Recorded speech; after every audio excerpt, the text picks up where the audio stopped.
we have a pretty packed agenda, so let's get started. Awesome. Well, welcome everyone to Building an AI-Ready Content Library, your blueprint for success. We are so excited to have you all here on today's coffee chat. But with that, let's introduce our special guest, Nicole. Yes, Nicole is going to be our guest speaker today. So myself, I will be hosting. My name is Helene. I put a little explanation for those of you who haven't seen me in a while. I did get married, so my last name is now Johnson. Hooray!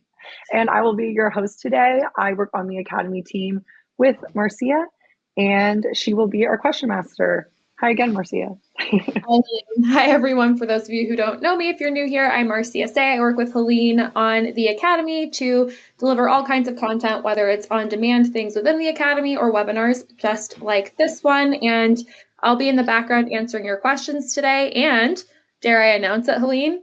We'll have some special prize winners at the end of the coffee chat. So stick around until the end to see who will win certifications. But we're so excited to be with the star of Responsive, our favorite gal. Nicole, do you want to introduce yourself? Thank you. Thank you, Helene. Thank you, Marcia. Hi, everyone. I'm Nicole Stanford. I have been with Responsive for a little over 5 years. I started out as a customer success manager. So big hello. I can see some of my friends and former customers in the chat. And I am currently a professional services consultant. I've been a part of this team for about a year, and it is so much fun getting to work with all of my different clients and help them achieve their goals. So thank you so much for having me today. Yeah, we are so excited. Throughout the session, if at any time you would like to connect with Nicole or her team, we have a request PS information like CTA at the top. That can just, if you're curious, if you want to work with Nicole again, if you used to have her as your CSM, she was, or she is a rock star. So in terms of what to expect today, if you're joining in, we are going to start with a overview of our AI tools, just so we're all on the same page of what we're going to be talking about. We're then going to discuss how to audit your library with AI in mind. So what that breaks down into is making sure you have the right team, a couple cleanup steps that Nicole is going to discuss that are really important, as well as organizational tools that you'll want to have in place. We also have some great AI considerations for structuring your content, which you should be implementing during that audit. And then we're going to be talking about maintaining over time. And then right before our Q&A, Marcia is going to make a special announcement. So if you're attending on here and you're engaging, we're going to have 5, as she mentioned, special winners for free certifications. So excited for that. And then at the end, if you were a part of our little book club, we'll have a little optional 15-minute session in what's called latte learning. We'll talk more about it at the end. But with that, let's get into the nitty gritty, why don't we? And yeah, we have some fun graphics in here in honor of AI. I was inspired by Tiffany Ramos. So we're going to talk about, again, to start off, an introduction to the responsive tools. So these are the 3 tools currently that are using, AI specifically. And that is AI Assistant, AI Draft, and Ask. And just again, so we're all on the same page, think of AI Assistant as great for updating your content library or answering questions in a project. AI Draft is going to be where you want to answer questions in bulk. You'll see it referred to as our answering agent as well. And then we have Ask. And Ask is something that you can use for quick little short questions, conversations. I feel like I use this a ton when I need a quick answer, especially sometimes if I'm in the background of a webinar. But all of these features can be set up at the organization level, and both AI Assistant and AI Draft can actually have personas set at the project level. So that's going to be important for you all to understand as we're talking about auditing your library with that in mind. Another little caveat here, Ask can actually also have up to 5 domains and subdomains that it searches in. But the key thing with these 3 tools is that they're all searching your content library. And that's why having an audit is going to be super important. Now, this I actually collaborated with the product team to show you all. And again, it's going to give you important background for today and help you visualize what we're talking about. But to simplify it for everyone. What happens is with our AI model, it ingests your information from your content library. It then uses AI to evaluate it. Then it crafts information. But the main thing is the content library is always going to be prioritized. So that's why having an audit is so, so important. And again, I know for me, sometimes with AI, I have to like stare at things to understand them. So make sure you download the doc as well. All right, so let's get into what we're all here for, is actually auditing our content library. The first thing, again, just so we're all on the same page, I understand we're all in different kind of organizations. We all have different goals. So we're just going to define what we're referring to at Responsive as a content library audit. So it's important to do an audit. We recommend, and we'll get into it quarterly, but basically the goal of this audit is to make sure that your content is going to be up to date, it's organized, it's aligned with your organizational goals. Our focus today of the audit is making sure it works well with AI tools, and those are going to be generally our main goals when doing an audit. Now, the process that we're going to be discussing is that you'll want to make sure that you're reviewing the content over time to make sure that it's still aligned with your organization. I know for us, we've had a lot of changes, so we have to all be on the same page there, evaluating and accessing to make sure that the content is up to date. And I put a little stop there because it's really important to make sure that you have the right team in place, cross-functional teams, as well as leadership to make your audit work. So again, as we go through these steps, you'll want to make sure that that's in place. And of course, right here, we're going to talk about those teams and tools. Specifically for working with AI, this sounds really silly, but you want to make sure it's set up in your instance. I've had a lot of clients be like, I can't find AI draft, and it's because they don't have it enabled. Of course, it's something that is a paid feature, so you'll want to talk with your AM if you don't have it currently. But again, you'll want to make sure it's enabled within organization settings. So admins, you can head there now and double check and make sure it's in their organization settings, responsive AI.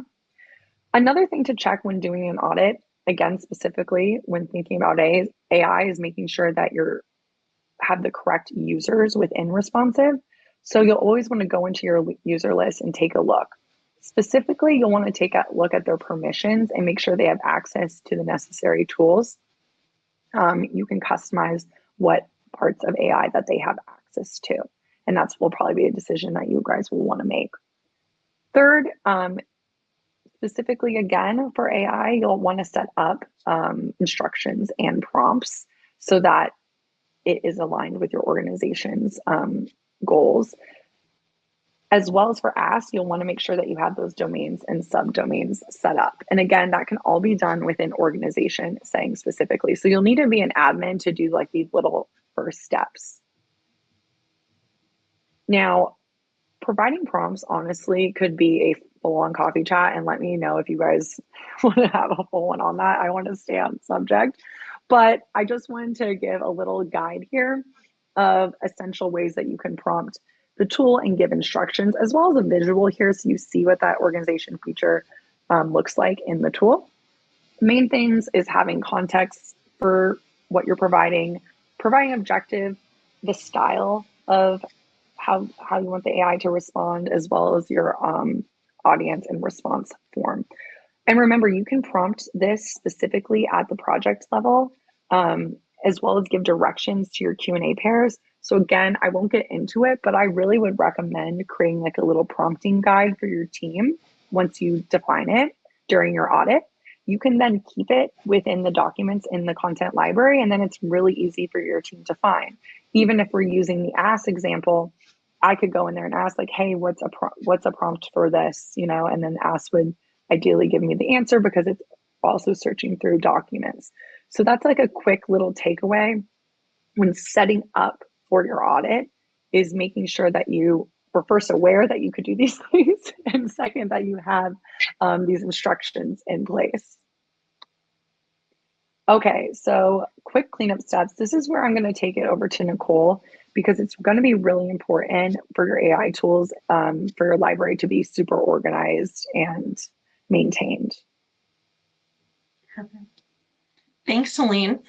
So these next few slides that we are going to walk through are an overview of a more thorough content audit that we as the professional services team can conduct on your behalf. So anything that we're talking about today, if this is something that interests you and you want to do an even deeper dive, or maybe you don't personally have the time to conduct the audit yourself, this is absolutely something that professional services can be there to support you with.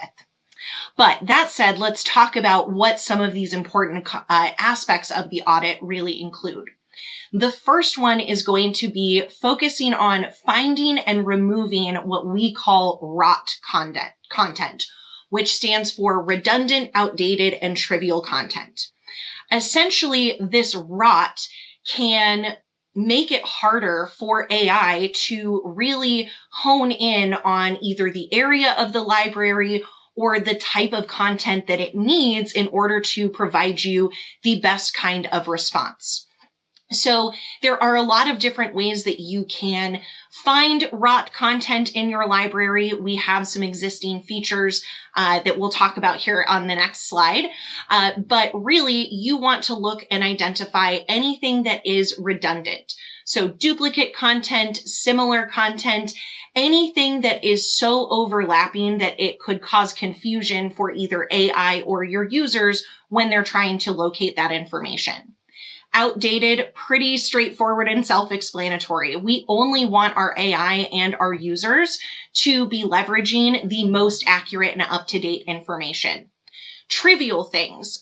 This is going to be low value content. So things that don't meaningfully contribute to the overall knowledge base. Trivial content, a quick example, would be something that, everyone knows just off the top of their head. It's not something that you might need to have in your library. Removing all of this rot content, just by doing that, I have seen immediate results with many of my clients where before they removed rot, they were not getting very good results, using AI tools, versus as soon as they cleaned out the rot, they had an immediate increase in the experience that they were having. And we can move on to the next slide. So these top 4 tools for removing the rot, these are my 4 favorite things that I look for. There are a lot of other things that we're not able to get into today, but these 4 things that you can look into, the first one is the insights report. So this really gives you that high level 30,000 foot view of what the heck is going on with my library. How much content is in there? How often or how is it being used? How is it organized? How is it being owned? So I like starting with the insights report because it really gives me that 30,000 foot view. So then I can take that data and game plan on what my first or next moves are going to be. The second thing here is the obsolete report. So this is able to be accessed via the tools. There is also a place that you can find that on the insights report.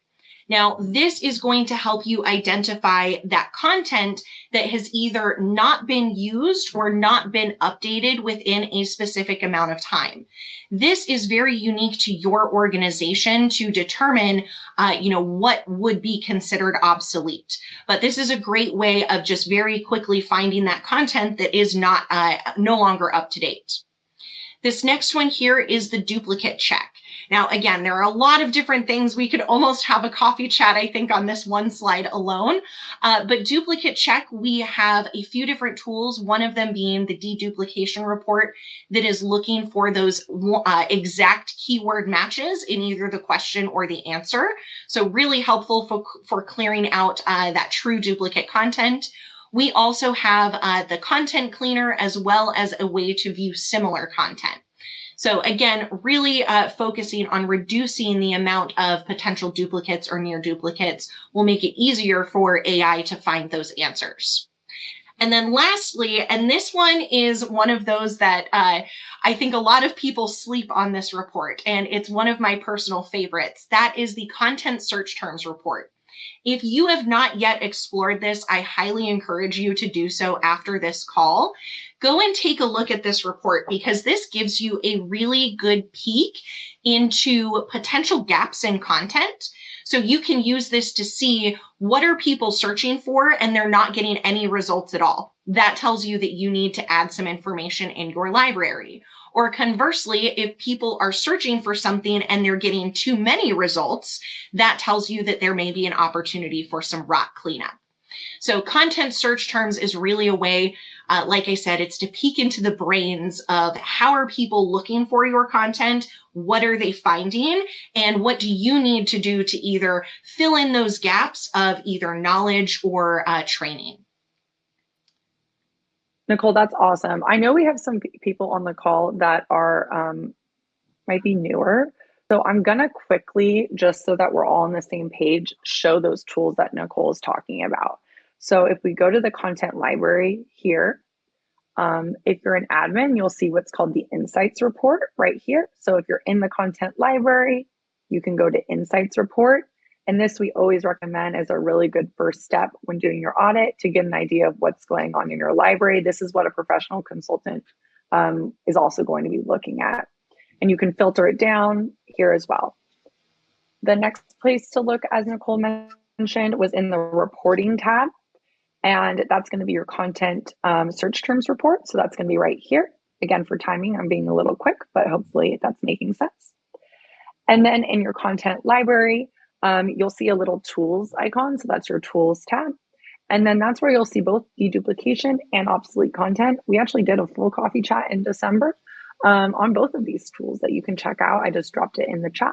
But those are just a quick ways to access those 4 tools that Nicole just mentioned. Again, if you download the deck, they all have links to how to use every single one of them. Again, for our newer users or users who need a refresher. Thank you, Helene. And I think something also to keep in mind is, as you're leveraging these tools and looking at things like the content search terms report, that you're keeping in mind that you are using this data to set yourself up for success for AI. So, just keep that in mind, that even if, some of the data that we're finding may not have been based off of AI being used, it's still really relevant and important, so you can optimize your library so AI can work the most efficiently. Awesome. All right. So let's talk now about organizational tools and why this is important. And I saw some things in the chat about it, is because of the way that you can filter AI to look in different aspects of your library. So that's why having these tools to structure your content is going to be extremely important in getting the most out of utilizing it. Nicole, do you want to speak about these? Because I know this is, again, PS's bread and butter here. Absolutely. Yes. So this really is so important, because after you've cleared the rot out of your library, that's step 1, is really have it to where the best, most up-to-date information is in your library. But then the second part of that is being able to find it. And that is where your structure comes into play.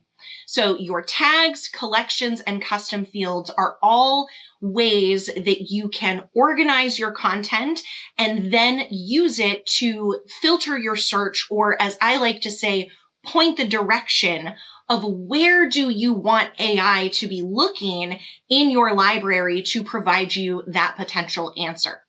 So things like, these items, tags, collections, and custom fields, all accomplish that. They allow you to categorize and filter your library and point that direction. Now, just to very briefly talk about each of these.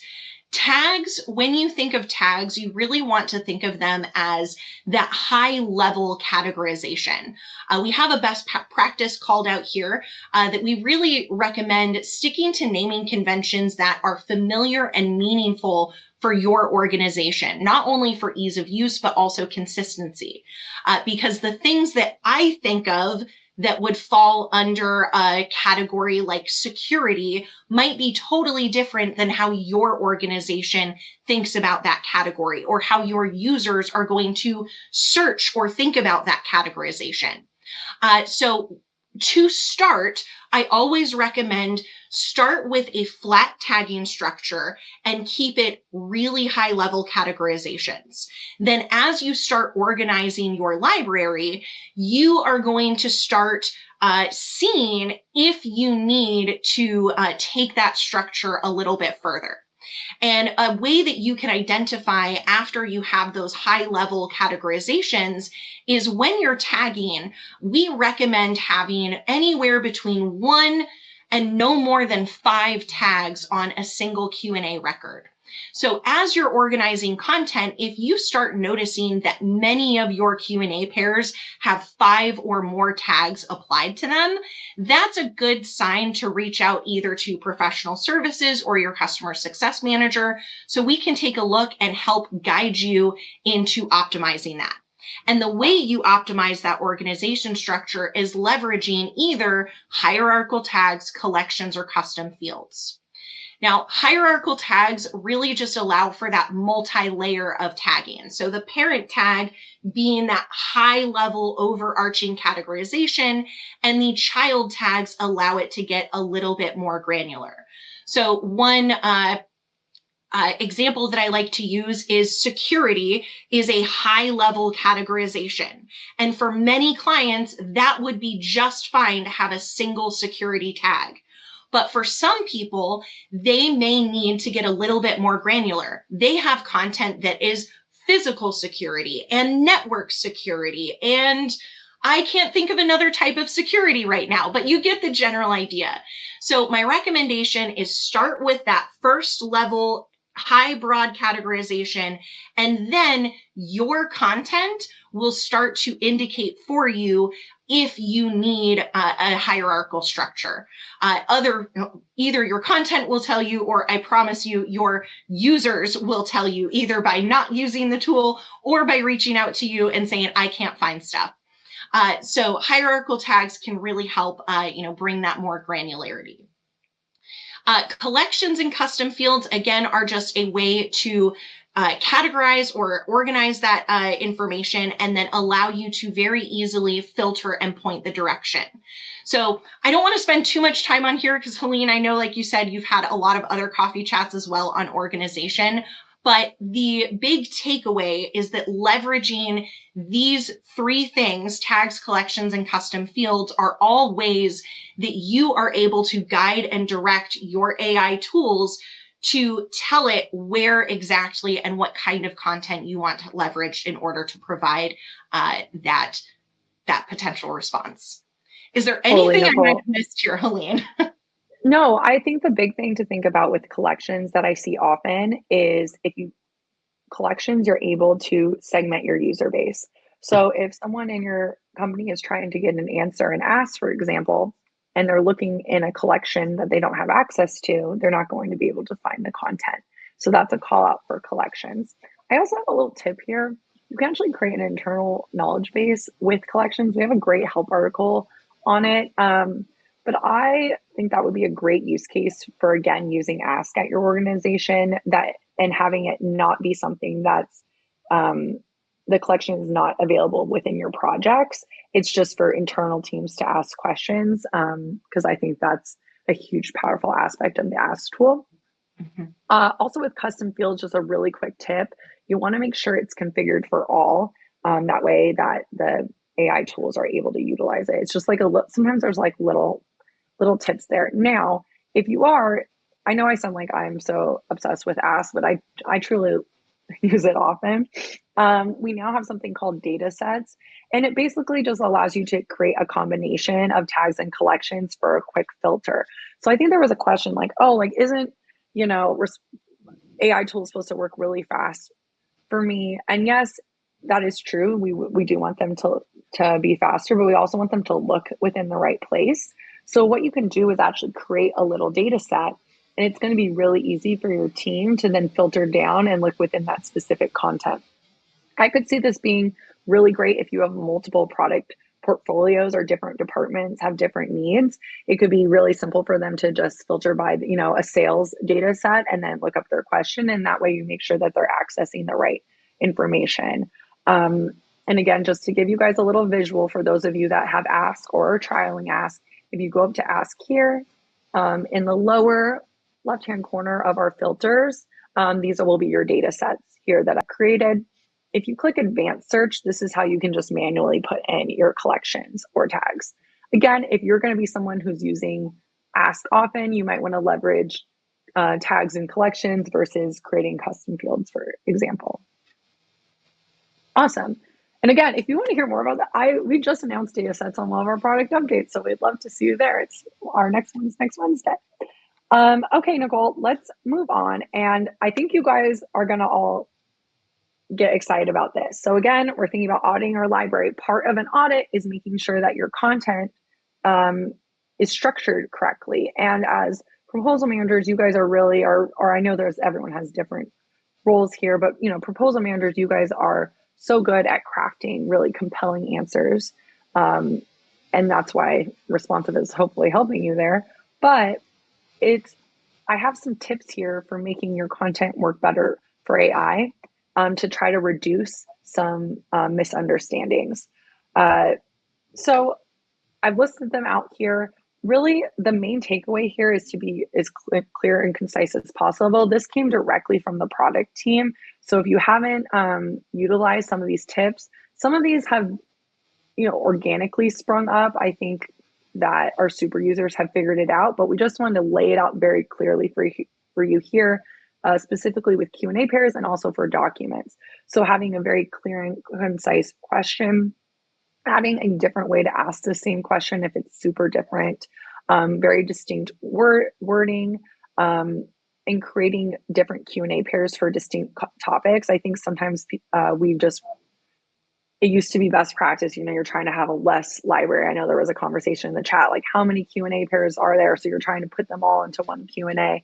That's not going to be as beneficial for AI to work.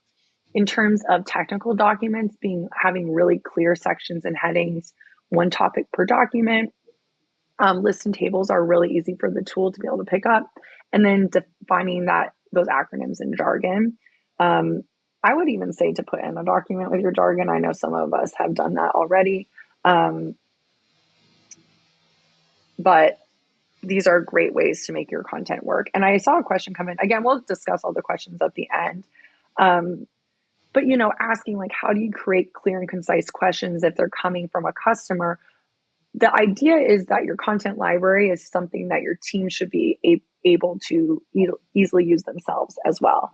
So when formatting your content library, I think it's a great first start to get, questions from the, prospect in there, or the issuer, I'm sorry. But sometimes, and I experienced this when I was a CSM, some of these issuers are using really janky old content that they've like Frankenstein together from the past. And the way they're asking it, we want the tool to be able to find the answer that matches it, but we don't want our answer to be really janky. Nicole, am I making sense or no with what you've experienced? Yeah, I think so. So really, what I'm getting from what you're saying is our clients or these issuers, they all ask their questions in wildly different ways, even when we are returning them the same answer. So if you find yourself in one of those industries where your clients are, very verbose, or they change it up and it is so different for every single way they're asking, it could be very beneficial to, rather than taking that exact verbiage of question that your client provided, you are the expert. You know that one person asking, where are you located, means the same thing as another person saying, what is your address? So you can create a record in your library or update an existing record to where the question is, company location and address or something. So the more you're able to, sort of, what's the word I'm looking for? Like, bring more consistency, I guess. Like, it will help that AI, again, like find that match of that content versus what's being asked and provide that more relevant answer.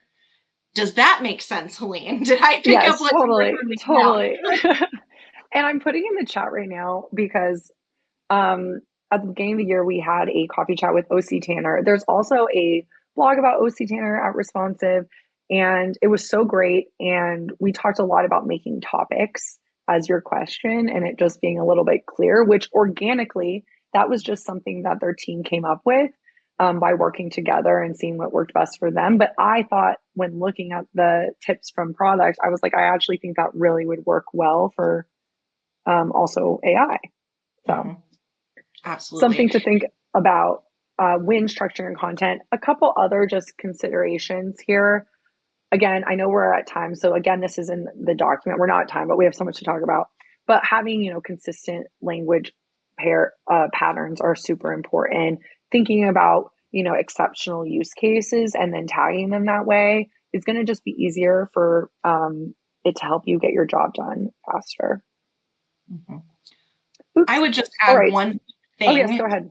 To that, Helene, is that we have best practices that we're sharing. There are definitely things that we can do to, help it learn faster and make it happen quicker. But I think it's important for us to also call out that all of our libraries are different. The way you interact with your clients are different. The way you answer things are different. The way that we just said they ask things are different. So this is definitely something that will rely not fully, but it relies heavily on your expertise of your content. So you can organize it in a way that makes sense, not only to your users, but also being able to direct AI in that way. So I mentioned that because don't be afraid of making a change. Don't be afraid of trying something new and then testing it out and see how it works. You can always go back and adjust it later. And, I guess what I'm really getting at here is that it is evolving. I say this about the library and it's corny, but it's a living, breathing organism. And so don't feel like the decision you make today, you're locked in forever and always. Yes, Helene, I just saw you put that in there. Use a collection to test. That's a great suggestion. But all of this to say is that your library and the way you set up your AI is going to be a little bit different than your virtual neighbor or what have you. So a little bit of it really is configure it, play around with it, make a change, and play around with it some more. So now I will drop that proverbial mic and hand it back to you, Helene. No, it's so true. And that's why today, if any of you wanted to be in our book club, at the end of the session, we're going to do this little book club room, but we're experimenting to see how it is talking to each other because you can only say so much over chat. So for those of you who are interested, join at the top of the hour. Okay, the last step is maintaining it over time. So if you do put this work in to audit your library, how do you make sure that it's up to date, moving forward? And Nicole, do you want to talk about our couple little tips right here before I get into the AI specific one? I definitely do. I do, Helene. So we talked about cleaning out your rot, organizing the content. But if you do those things and spend all of that time, effort, and energy, but you don't have a long-term plan for how you're going to maintain that, then it's almost as good as not doing it. So you absolutely want to make sure that you have an idea of how you're going to manage and maintain your library in the long term. First thing is assigning and determining who the owners of that content should be and how frequently it should be reviewed. Now, again, this is going to rely on your expertise of your content, of your organization, of your SMEs. So consider who are the right people to own that content and how frequently should it be reviewed. Your legal content may need to be reviewed far more frequently than general information. And your organization structure can help guide you in some ways to help make those decisions. So you can look at your tags or your custom fields and say, oh, Sally Sue should own my legal tag and it should be reviewed monthly or what have you. So leverage all of the work that you just did to help you make that decision of who should own it and how frequently it should be reviewed. Next item here is schedule regular maintenance audits.